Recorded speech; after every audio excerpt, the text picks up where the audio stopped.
Hey guys, what is up? This is Keisha and I'm back today to do another video. Today's video is titled When the Snake is in the Family, How to Spot Counterfeit Behavior from Relatives. Family units often have, depending on who you ask, family units often have these unwritten rules about who everyone is supposed to be, so to speak.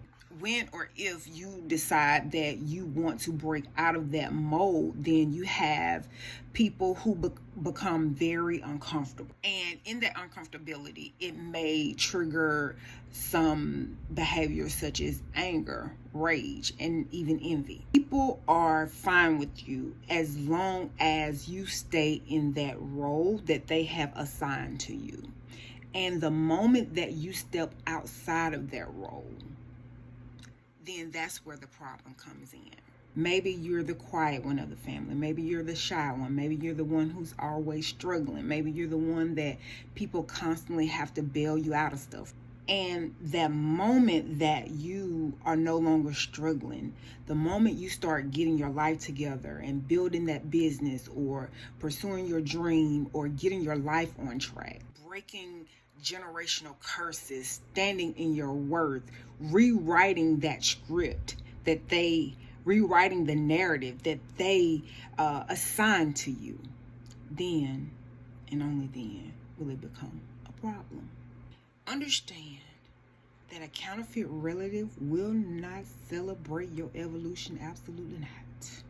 They will not celebrate your evolution. Your growth is going to unintentionally highlight their refusal to change. And you best believe those backhanded sideways comments are certainly coming. A counterfeit relative will use the guise of love to break you down and tear you down. In my book, I talk about family members have the ability to tear you down the most because they know you the best. You have shared intimate moments with your family. You have gone through things together as a family. You have seen each other at your best, at your worst, as family. They know your secrets. Maybe not all of them, but they know enough of your weaknesses to do whatever it is that they want to do to you. And one of the things that I noticed with counterfeit family members, they love, I don't know, this just a thing that some of them do. They love to be on a smear campaign. And they, in a envy/anger mode, what they'll do is they'll tear you down, not just to one person.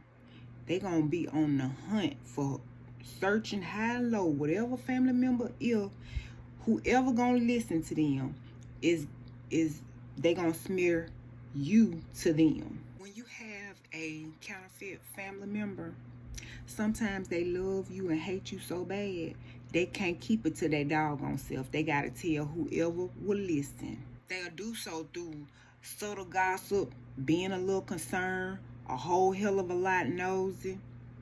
And they out here gaslighting other family members, and they gonna spin the narrative so good where they always, they not the villain, but they the victim. And if you try to take their victimhood hat, it's gonna be war. It's gonna be a whole war. It's gonna be a whole situation.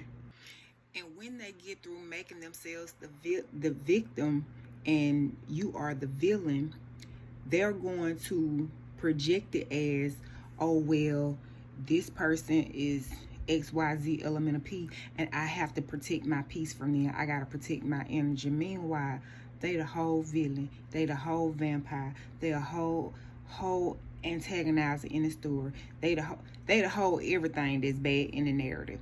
However, is because they are jealous, they competitive, they angry, they sad, they are quietly competing with you, and they are upset and they mad that you have excelled and you have outgrown that portion of the assignment, the portion of the narrative, that the limitations you have outgrown. That's it.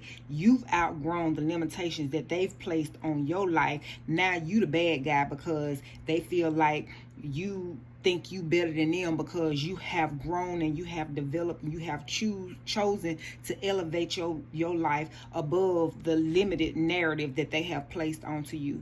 To me, that don't sound like a you problem. That sounds like a them problem. But then again, they don't know that, and I talked about that in the previous video, and I talked about it in great details in my book, How to Spot a Counterfeit Friend, and them family members ain't far behind.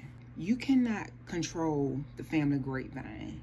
You cannot control what people believe about you. People, if those particular family members who have heard this venomous information, if they are not mature enough to come to you and get both sides of the story and just believe what that other person telling them, they don't deserve your truth no way. They really don't. They're not that bright to begin with. It's two sides to every story, and it's also a third side, okay? The objective view. One thing I'm learning about this part of the snakes in the family. Sometimes you got to love them jokers from far off.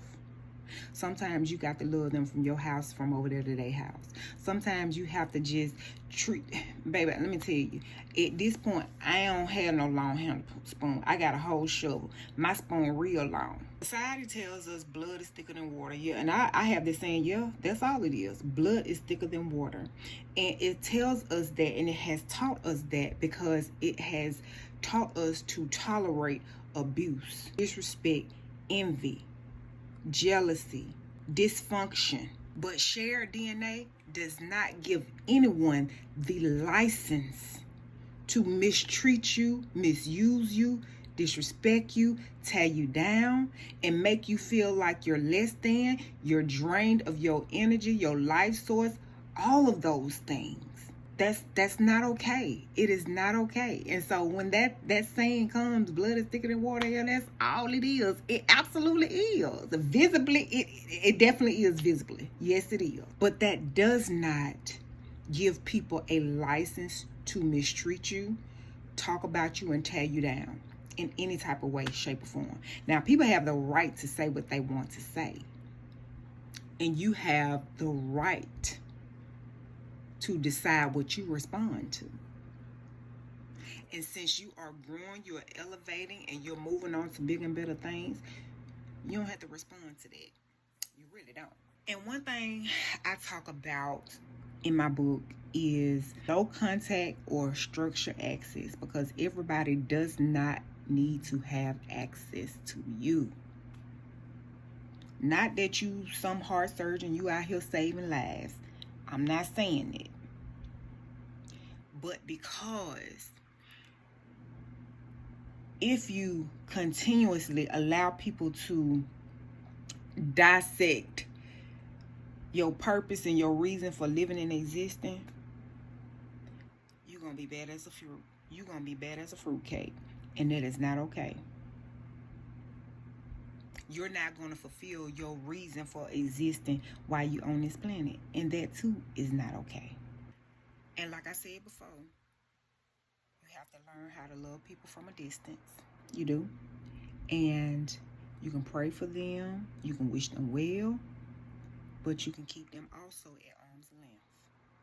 So you can keep out of harm. You yourself can keep out of harm's way. And it's okay to choose your God-given purpose over family toxic situation. I hope that this helped you guys. I look forward to seeing you all in the next video. All right, talk to you later.